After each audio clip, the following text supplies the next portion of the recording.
नमस्कार, मी पंजाब तक राज्यातल्या सर्वप्रथम शेतकऱ्याला सांगू इच्छितो. आज आहे 18 जून 2025.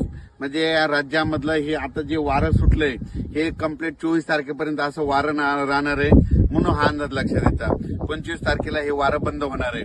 पण राज्यात मात्र आज 18, 19 आणि 20च्या दरम्यान राज्यामध्ये सांगायचं झालं तर जळगाव जिल्हा, लातूर, जळगाव जिल्हा, नाशिक जिल्हा, त्याच्यानंतर संभाजीनगर, त्याच्यानंतर बुलढाणा, अकोला, अमरावती, वर्धा, नागपूर, भंडारा, त्याच्यानंतर परभणी, जालना, बीड या भागामध्ये सरी ह्या 2 दिवस मध्ये राहणार आहे. 2-3 दिवस राहणार आहे.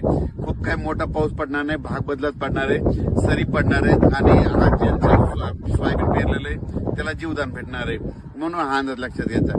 म्हणजे सांगायचं झालं तर विदर्भ, पूर्व विदर्भ आणि मराठवाड्यामध्ये 2-3 दिवस सरीचा पाऊस राहणार आहे, सर्वदूर नसणार आहे, म्हणून हा अंदाज लक्षात येतात. पण राज्यात मग पाऊस कधी येणार तर राज्यात मात्र 20 ते 24च्या दरम्यान राज्यात हवामान कोरडं राहणार आहे, वारं सुटणार आहे, तुरळक ठिकाणी पाऊस स्थानिक वातावरण पडणार आहे. वारं सुटलेलं आहे, हे सगळं बंद होणार आहे आणि बंद झाल्याच्या नंतर राज्यामध्ये 25 पासून राज्यामध्ये परत पाऊस वाढायला सुरुवात होणार आहे. त्याच्यानंतर 25, 26, 27 पाऊस वाढत जाणार आहे. त्याच्यानंतर राज्यात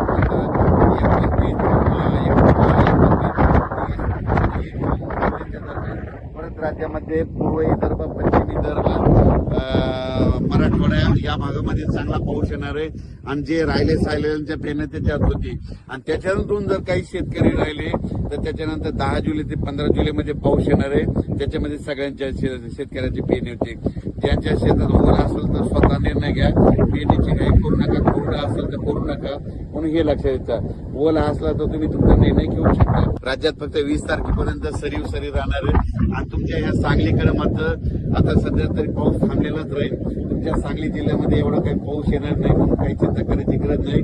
फक्त मात्र 28-29 थोडा पाऊस येणार आहे. खूप काही मोठा पाऊस सध्या नाही, म्हणून हे लक्षात घ्यायचं.